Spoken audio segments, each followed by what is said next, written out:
তারা শুধু মানুষের রক্ত চুষে খেতে পারে, এটাই হলো বাস্তবতা। আমরা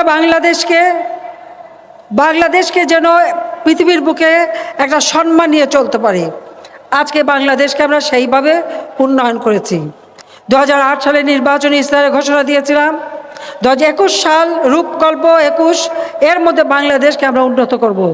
আজকে মধ্যম আয়ের দেশে উন্নীত করেছি, বাংলাদেশ এখন উন্নয়নশীল দেশ। বাংলাদেশের রাস্তাঘাট, পুল, ব্রিজ আমরা করে দিচ্ছি। এই যশোর সবসময়, এই যশোর অত্যন্ত গুরুত্বপূর্ণ একটা জেলা। আমাদের মহান মুক্তিযুদ্ধে যশোরের অবদান আমরা কোনোদিন ভুলতে পারি না, সবসময় তারা অবদান রেখেছে। অথচ এই যশোরের উন্নয়নে তারা তো কিছু করেনি, কিন্তু আওয়ামী লীগ ক্ষমতায় আসার পর আমরা এই যশোরে উন্নয়ন করেছি।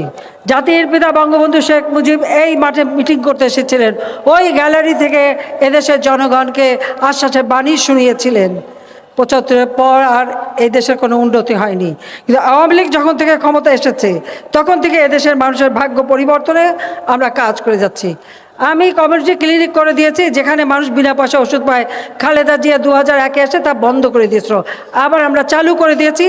আজকে আপনারা সেখান থেকে বিনা পয়সা ওষুধ নিতে পারেন, চিকিৎসা নিতে পারেন, মা বোনেরা হেঁটে যেয়ে সেই ওষুধ নিতে পারেন, সেই ব্যবস্থা করেছি।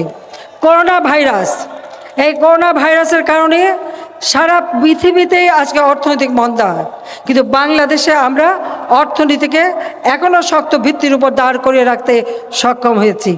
আমি দেখি কেউ কেউ রিজার্ভ নিয়ে কথা বলে, রিজার্ভের কোনো সমস্যা নাই। অনেকে বলে ব্যাংকে টাকা নাই, কেউ কেউ ব্যাংক থেকে টাকা তোলে। ব্যাংকে টাকা তুলে ঘরে রাখলে তো চোরে নিয়ে যাবে, চোরের জন্য সুযোগ করে দেওয়া, কিন্তু ব্যাংকে টাকা নিয়ে কথাটা মিথ্যা। গতকালকেও আমি বাংলাদেশ ব্যাংকের গভর্নর সহ ওদের সাথে মিটিং করেছি। আমাদের এই বিষয়ে কোনো সমস্যা নাই, প্রত্যেকটা ব্যাংকে যথেষ্ট টাকা আছে। আমাদের রেমিটেন্স আসছে, বিদেশ থেকে বিনিয়োগ আসছে, আমদানি আয় বৃদ্ধি পেয়েছে।